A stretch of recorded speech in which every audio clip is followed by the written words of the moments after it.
عجبتني جدًا الوصفة دي، وكمان لمّا لقيت إن هي الكايزر جواه هيكون البرجر زي ما إحنا شايفين كده، بصراحة الفكرة عجبتني جدًا. أول حاجة هنجيبها كوباية من الحليب، كوباية من المَيّة الدافية، وحطينا فيها معلقة كبيرة أو باكو من الخميرة الفورية، وكمان معلقة كبيرة من السكر.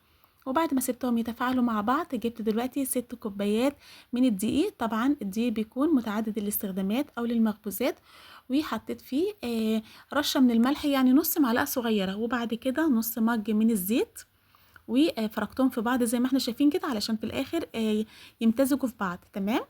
وبعد كده هاجيب 2 بياضة، طبعًا هنشوف الصفار ده هنعمل فيه إيه. وبعد ما جبت ال2 بياضة وحطيتهم، وجبت الخميرة بعد ما كانت متفاعلة، باعجنها بقى العجين التقليدي بتاعنا العادي، اللي في النهاية بتكون زي ما إحنا شايفين ملمسها بيكون بجد حلو جدًا. بعد كده جبت نُص كيلو من اللحمة المفرومة، وحطيت فيها توابل بسيطة جدًا، هي صفارة البيض، نُص معلقة من الملح، نُص معلقة من الفلفل الأسمر، ونُص معلقة من أي بهارات أنتِ عايزاها، أنا حطيت ال7 بهارات. وبعد كده جبت شوية كده من البقسماط المطحون، وكمان بصلاية صغيرة، بس كده. وبعد ما هاعجنهم كويس في بعض هاخليهم بقى دواير زي البرجر، وكمان بقى هاحطهم على الطاسة السخنة من غير أي مادة دهنية، تمام. وبعد ما هاخلّص كله هنجيب دلوقتي وهنكمل وصفتنا. هاجيب دلوقتي طاسة سخنة، واحط فيها معلقة واحدة من السمنة البلدي أو الزبدة زي ما أنتِ عايزة، واحط فيها بصل متقطع زي ما إحنا شايفين كتير كده، وبعد كده نُص معلقة من الملح، ونُص معلقة من الفلفل الأسمر.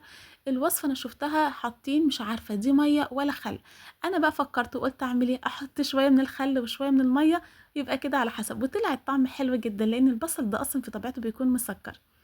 بعد كده جبنا العجينة بعد ما اختمرت، تمام. وهنجيب دلوقتي بالقرص الصغير، وبعد ما بنعمله زي الدايرة كده، بنجيب بقى ونحط الجبنة الموتزاريلا أو الشيدر، الجبنة أي نوع جبنة، وحبة من البصل، وكمان البرجر طبقات، وبعد كده بنلفها زي ما إحنا شايفين دلوقتي، والزيادة بيتقطع سهل جدًا. بس وأنتِ بتعملي كده خلّي بالِك علشان العجينة ما تتقطعش ويطلع من البرجر يعني، تمام. بس هنجيب واحدة تانية وهنعملها علشان نشوف بالضبط بنعملها إزاي. هي طبعًا زي ما إحنا شايفين سهلة خالص، بعد ما فردنا بنحط الجبنات الأنواع اللي إحنا عايزينها، وبنحط كل حاجة، وفي الآخر بنقفلها. طبعًا إحنا استخدمنا 2 بياض بيضة في العجين، وكمان صفار بيضة منهم أخدناها في اللحمة.